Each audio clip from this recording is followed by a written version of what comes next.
ইফতারের দোয়া পড়া। ইফতারের দোয়া জানা আছে ভাই? কি দোয়া?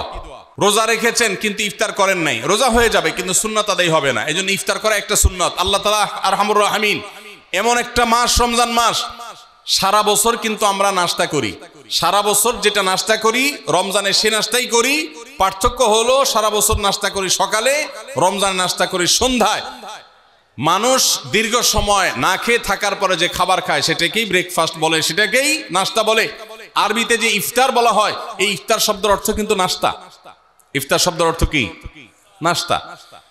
সারা বছর নাস্তা খেলে কোনো সওয়াব হবে, কিন্তু রমজান মাসে আপনি যদি সারাদিন উপবাস থাকার পর সন্ধ্যায় ব্রেকফাস্ট করেন অর্থাৎ ইফতার করেন, তাহলে আল্লাহ তাআলা আপনাকে সুন্নাত পালন করার সওয়াব দিবেন। এই জন্য ভাই ইফতার করা একটা সুন্নাত। 7 নম্বর, ইফতার আবার তাড়াতাড়ি করা আরেকটা সুন্নাত। এটা 7 নম্বর আমল, ইফতারটা একটু তাড়াতাড়ি করা। তাড়াতাড়ি করা মানে কি? সূর্য ডুবার 2-4 মিনিট আগে। কি বলেন? তাহলে তাড়াতাড়ি কেমনে হলো? তাড়াতাড়ি মানে হলো সূর্য ডুবার সাথে সাথে করা, বিলম্ব বা দেরি না করা।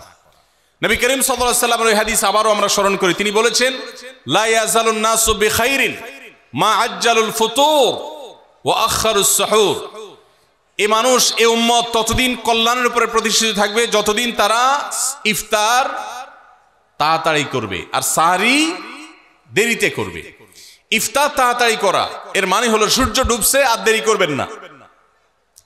শিয়ারা এবং ইহুদিরা, তাদের মধ্যে রোজা আছে, ফাস্টিং আছে, তারা সেই রোজায় ইফতার করে হলো চতুর্দিক অন্ধকার হয়ে যাওয়ার পর, সূর্য ডুবার পর পর ইফতার করে না।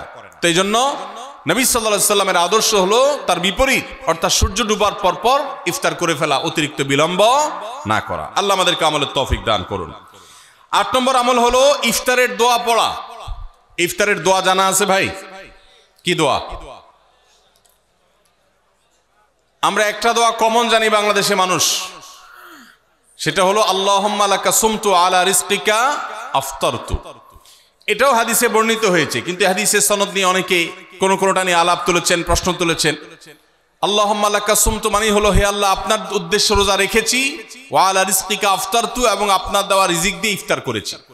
আর ইফতারের আরেকটা দোয়া হলো যাহাবাজ জামা ওয়াবতাল্লাতিল উরুক ওয়া সাবাতাল আজরু ইনশাআল্লাহ। এটা একটা দোয়া। যদি এগুলো দোয়ামূলক নয়, আমরা দোয়া বলছি, এটা মূলত আল্লাহর কাছ থেকে একটা প্রত্যাশা। এর অর্থ হলো যাহাবাজ জামা, আমার পিপাসা দূর হয়ে গেছে,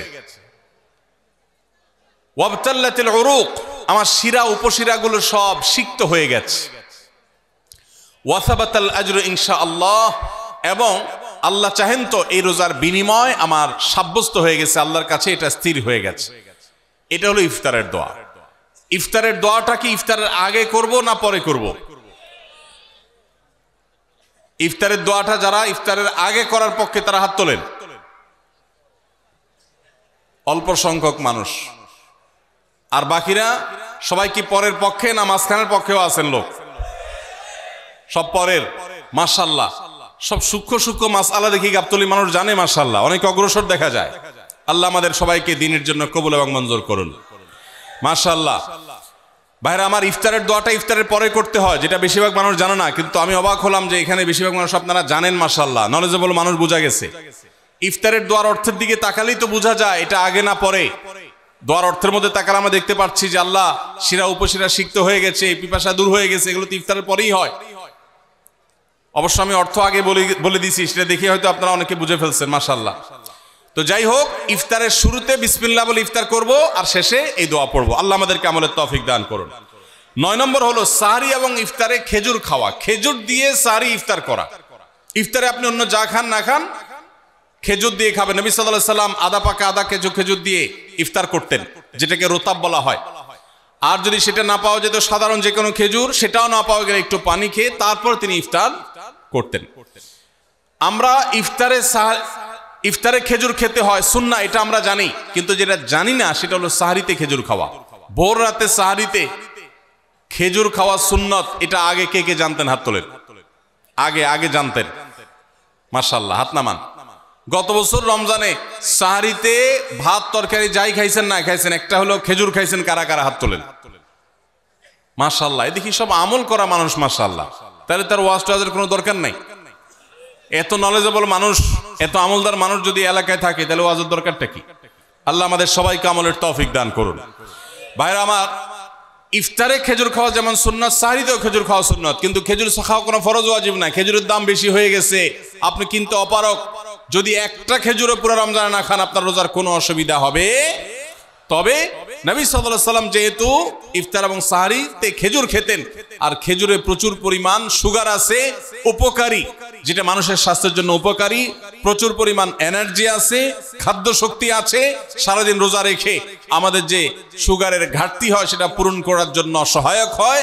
এই জন্য সাহরি এবং ইফতারে খেজুর খাওয়া এমনিতেও উপকারী। আর নবী সাল্লাল্লাহু আলাইহি ওয়াসাল্লামের সুন্নাত, তিনি বলেছেন নি'মা সাহুরুল মুমিনি আত-তামার, ইমানদারের সাহরির আইটেমের মধ্যে সবচেয়ে বেস্ট উত্তম হলো খেজুর। এই জন্য অন্য যাই খান না খান একটু হলো, এক পিস হলো খেজুর খাবেন, ইনশাআল্লাহ সুন্নাত আদায় করার নিয়তে খেলে এই খেজুর সুন্নাতটা আদায় হয়ে যাবে, আল্লাহ তাআলা তা চাহেন। তো তাহলে 9 নম্বর আমল পেলাম হলো সাহরি এবং ইফতারিতে খেজুর খাওয়া। 10 নম্বর আমল হলো